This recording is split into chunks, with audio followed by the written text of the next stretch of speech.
The views and opinions expressed on the Middle Class VO podcast are solely those of the hosts and guests. Any feelings hurt therein are an unfortunate byproduct of the quest for infotainment. Also, please be reminded that concerted efforts have been made so as not to put anyone's knickers in a twist.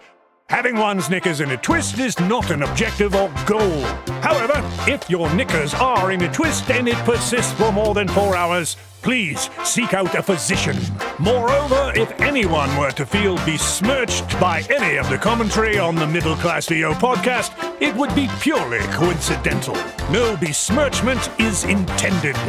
Please enjoy. Caw-caw! Caw-caw! There we go. I think you need to change that. It's basketball tournament week. Don't the Razorbacks have like a grunt or something like that? You could call it a grunt if you were from Crazy Town. And? It's called Woo Pig Suey! Woo! And you do that 3 times, then you go Woo Pig Suey Razorbacks. But that's kind of lengthy for a clapboard sound. It's so much better than a caw-caw. If you need e-learning, we're just an email away.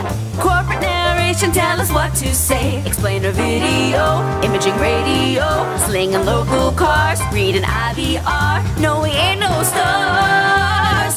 This is the Middle Class VO podcast. The Middle Class VO podcast. The Middle Class VO podcast. Welcome back to the Middle Class VO podcast from the heartland of America. Kevin Kilpatrick here. Bobbi Maxwell is in Cincinnati. How are you, Bobbi? I'm doing great. It's a good week in voiceover. It is a good week in voiceover. VO Atlanta just days away. We're getting excited about that. Today, we're talking about demo and demo production, and we're going to have a great guest on. Eric Romanowski from Ear Blowing Productions is going to be on with us here in just a little bit, so stay tuned for that. We're going to break down demos, important factors to consider when hiring a demo producer, and the like. And Bobbi and I are going to run down our top 5 important demos to ourselves, because everybody's going to be probably a little bit different, but we're going to run those down in just a little bit. Bobbi. Yeah. Now, you sent me a little while ago this little gem of a audio piece, and I just love it. Your commercial demo from a few years ago. Hang tight. Let's just let everybody else listen to it. Enough with the weather. It's time for the forecast for fun. Minneapolis South is where the fun begins. A new ER from the hospital you trust. Florida Hospital Winter Garden is now open to serve the West Orange community. Hey, Julie. Thanks for coming over. Aw, thanks for inviting me. Wow, the place looks amazing. Did you redecorate or something? Well, I did get new shades. They're from Budget Blinds. Own the road you drive on when you experience it behind the wheel of the ultimate driving machine from the new BMW of El Cajon. If you're looking for simple, delicious, and original Italian food, choose Amici's Italian Restaurant. Or get 48 months no interest on bedroom sets, dining sets, sofas, and sectionals. Don't miss the new Now Wow event at Ashley Home Store in Manchester and Newington. Wow. That's great, first of all, Bobbi. Oh, come on. Was that your first one? That was my first one that was actually produced. I have one on cassette. Okay, it sounds really bad. Somewhere, but I didn't know how to transfer it from Share all of your treasured memories with archival audio recording.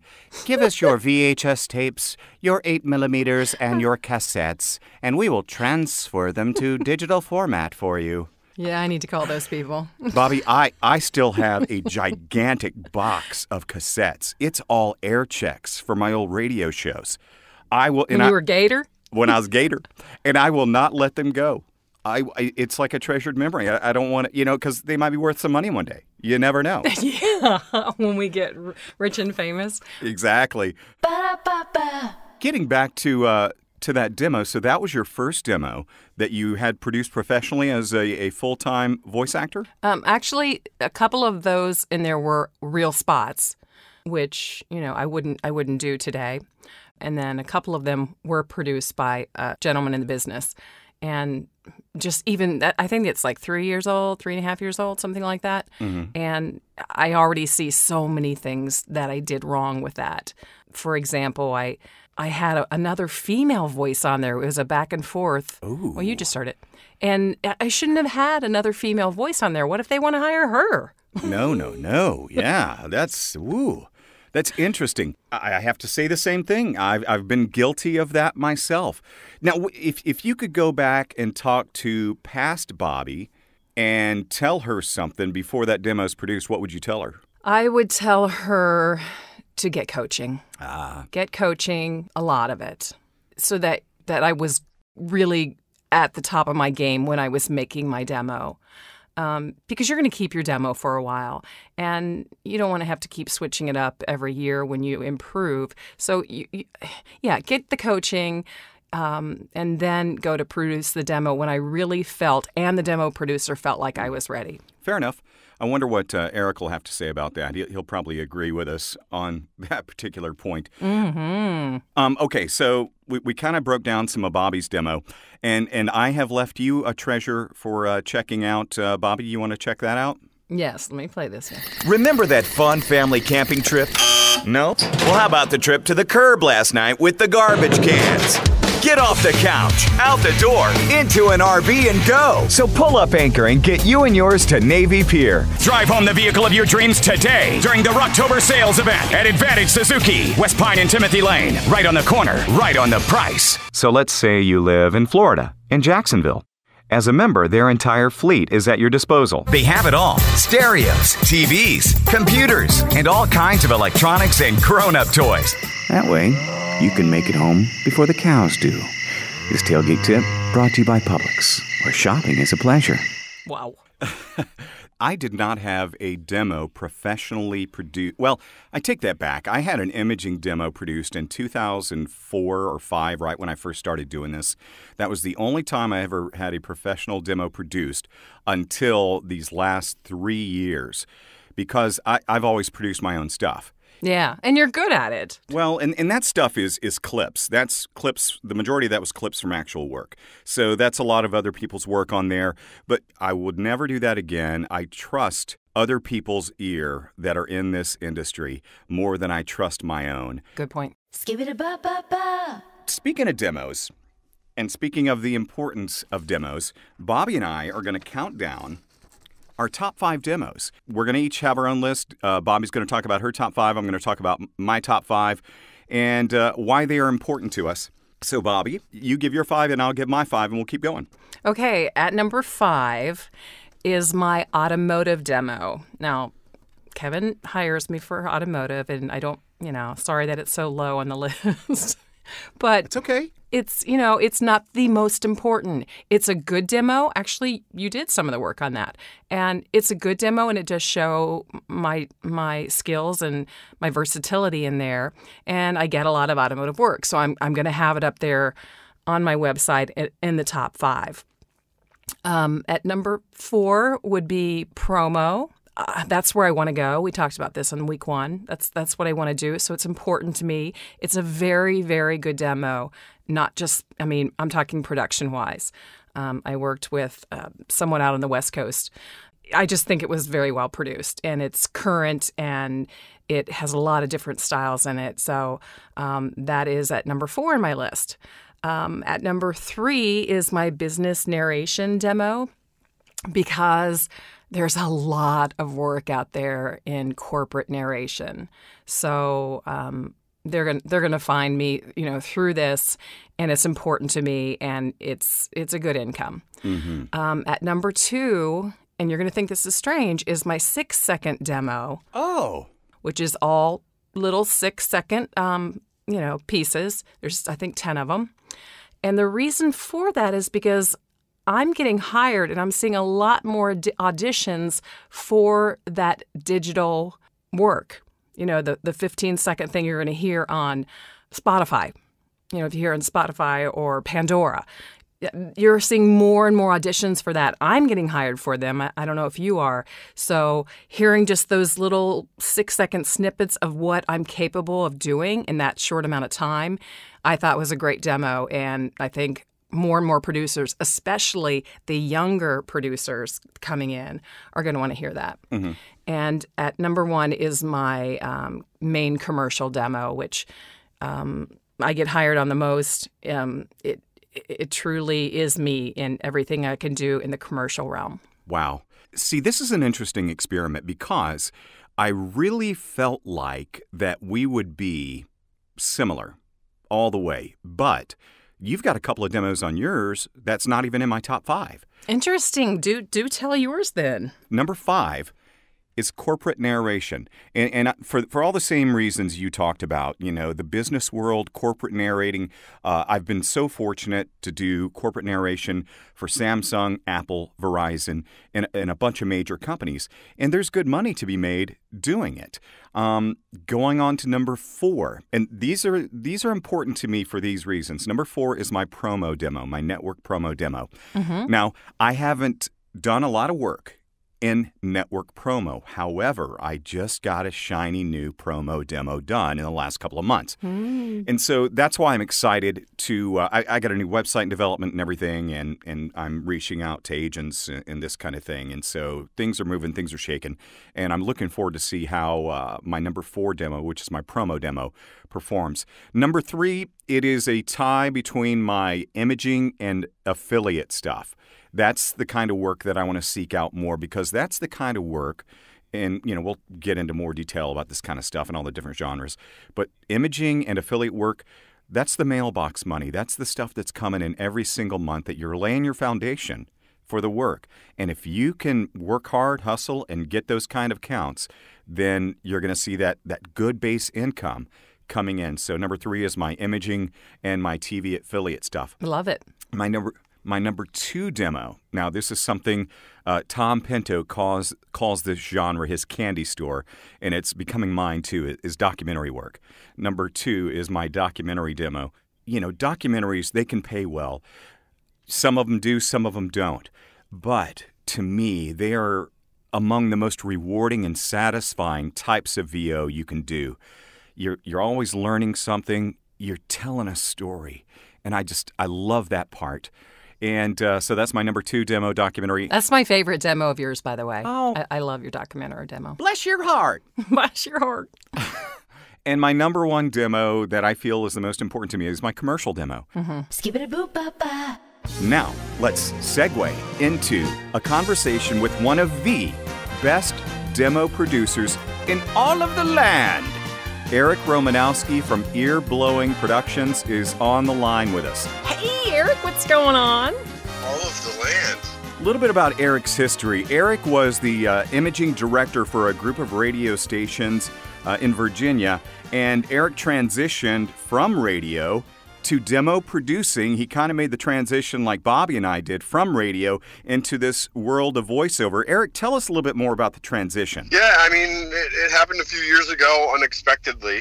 It wasn't something I planned on, but it just kind of happened. It was doing demos on the side just for, supplement income. The more kids you have, the more money you need. Of course. So I was like, all right, well, I kind of need to, figure something else out, and demo business just kind of took off and kind of snowballed year after year. First year was, it was really just like maybe a demo a month kind of thing.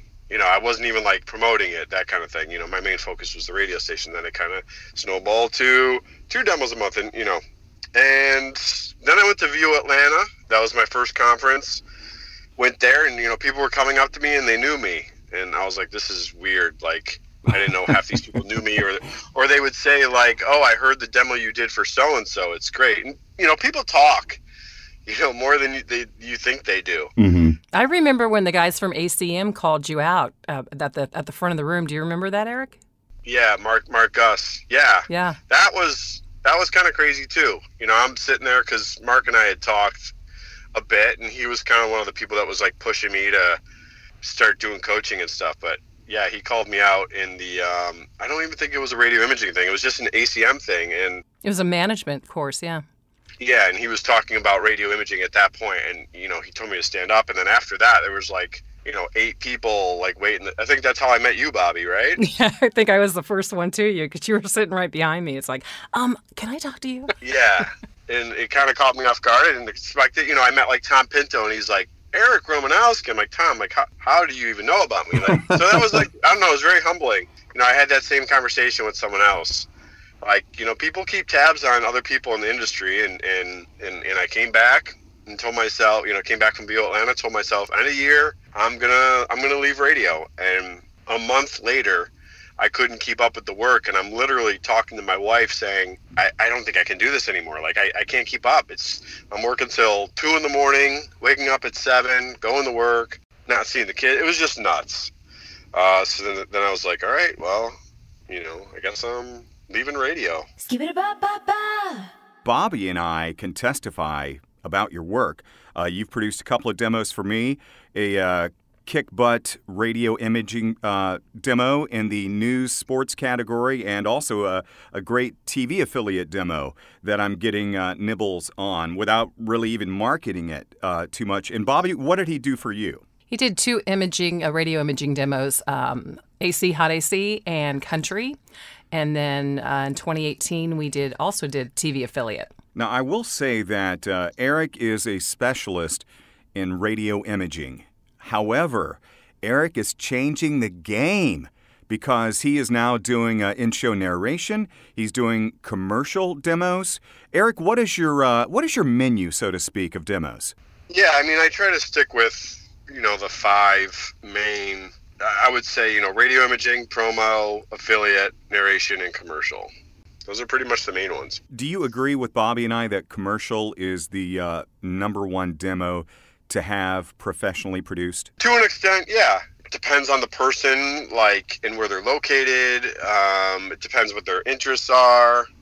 I know someone that really doesn't do any commercial work, and all he does is imaging, and he's on 100 radio stations. So I'm not saying that's a one-size-fits-all, but yeah, the majority of your people are going to get their biggest bang for their buck with commercial. The downside to that is there's the most people doing commercial because of that. There's the most work, but there's also the most people doing it. You have imaging, there's less work, but there's less people. Still a lot, but not as many.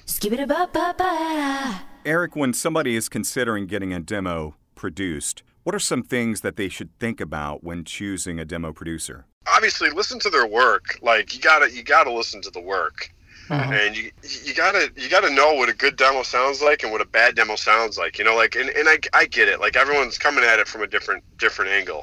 Talk to other people. Talk to coaches. You got to do your research. Talk to someone that's worked with them and say, hey, did you have any issues? What did you like about it? What didn't you like? I'm not the perfect fit for everybody. I know that. Sorry, not sorry. Can I just give Eric a little plug here, though? And he probably won't mention this himself. So I just want to interject that of all the demo producers I've worked with, I've never met anybody as thorough as Eric. He will spend every minute that he has to get it right for you. And I love that. That's what I was going to bring up. And I come out of your producing sessions exhausted, really. And that doesn't happen much. However, you get the best out of people. Yeah, I appreciate you guys saying that. I guess I kind of see it like we've all been burnt by that contractor, that roof guy or that whatever. The person that was supposed to install this for you, and they did a shoddy job, and you're like, really? Now I got to spend $2,000 more to fix it, and you're pissed off. And so that's the last thing that I ever want. I want them to succeed. Eric, have you ever been approached by anybody inquiring about a demo and had to turn them down? Yeah, absolutely. And tell us reasoning for that. It depends. Some guy just worked with another demo producer, and he spent a lot of money on demos, and he had about 5 demos, and he said, I'm not getting a lot of bites. He's on agency rosters, and he's not really getting the return. And it takes time. He's talking to me about dabbling into something else, and I'm like, dude, you just spent $8,000 on demos. You gotta get that money back, or you're gonna go out of business. Why are you trying to spend more money with me? And voice talent are very eager, and I totally get it, because I am too. You're very passionate about it, but you have to remember that you always remember that you're running a business, and if you're not getting money back on any of your demos, you just keep trying to throw money into it, it's going to catch up to you sooner or later, and you're going to be back in that 9-to-5 job. I think it's really sticker shock for new people getting into VO when they hear what the price of a good demo producer is. But when you hear the results and you see what it can do for you, if you're just starting out or, been in it for a year or so and still haven't done that good demo yet, it really, really will make a difference. Yeah, and I don't work with a ton of newer talent, and it's mainly because, they haven't coached enough. I wouldn't want them to spend that much money if they're not ready. #Jazz Hands. Eric, we're going to wrap this up, but how can people hit you up? Website is earblowingaudio.com, and on social at earblowingaudio. And we got VO Atlanta just days away, and tell us about your participation there. Yeah, I'm doing an X session, which is where I met Kevin last year. So I'm doing an X session Saturday night on radio imaging. So, we'll dive into demos, we'll dive into marketing, we'll dive into some copy. And then I'm also doing a breakout session on radio imaging, and Mark Gus is going to be with me. So that's kind of cool. He wants to be there doing it with me. So he's going to pretty much be a quote unquote guest during my radio imaging breakout session and just kind of talk about it from the agent side. You mean you're going to miss the 80s party? Yeah, I'm definitely going to miss the 80s party. I'd miss the 80s party even if I wasn't in an X session. But that's not my cup of tea. I'm with you, Eric. I'm with you, man. Oh, come on. I wanted to see you in those hammer pants. Well, unless the 80s party's at the bar, I won't be there. Oh, well, you can't touch this. You can't touch some of Eric's demo production. Eric Romanowski from Earblowing Productions, thank you so much for your time. We appreciate it. I appreciate it, man. Thanks for having me, guys. See you in Atlanta, man. So before we talk about what we got going on next week, I got a little surprise. Oh, Lord. A little surprise. You might remember a few episodes ago that Bobbi discussed not being able to voice stuff early in the morning. And I just so happened to need a disclaimer read from Bobbi first thing in the morning. Oh, no. Bobbi, you were not kidding. You have a smoky sailor voice first thing in the morning. I told ya. Brenda Vaccaro here. Yeah, and if you stay tuned to the remainder of the Middle Class VO podcast, maybe I'll play a little sample. Okay, Kevin, do that. Oh, man, great episode, Bobbi. Lots of fun today. All about demos. And reach out to Eric. Reach out to other producers. We're friends with the majority of them. And the majority of ones you'll hear us talk about are the ones that are doing the best work in the business. Absolutely. Skip-it-a-bop-bop-wow. So, yeah, make sure and hang around for that little snippet of audio. Sorry, Bobbi. You know I love you like a second cousin. So next week, we're talking about demos. You got to be ready for your demo. You got to be ready for this voiceover business. And to get you ready, you need coaching. And we're going to have a guest next week that is one of the best, who has created a unique formula for success in the voiceover world. That's going to be the tease. We're not going to tell you who it is. They are wonderful. I don't even say he or she. They are wonderful. So make sure and join us next time for the Middle Class VO podcast with Bobbi Maxwell and myself, Kevin Kilpatrick. See ya. The Middle Class VO podcast is a K2 Media Productions production. All views and opinions expressed are those of the hosts and guests. The McVob jingle was written and produced by Kevin. Co-produced and performed by Chloe Dolandis. Additional engineering by Zach Zimmett. Bobbi's hair and makeup by Rebecca Adlita. Kevin's wardrobe by Slippery Pete's Fashion Emporium. All previous episodes are available for download on Podbean. For the Middle Class VO podcast, I'm Tracy Thibodeau. I'm Lisa Lou Perry. Thanks for listening. And don't miss the next episode of The Middle Class VO Podcast. The Middle Class VO Podcast. VIN number KW502143 includes all Nissan rebates and dealer discounts. Excludes tax, tag, title, license, and $479.90 doc fee. Expires in a month. Brenda Vaccaro here.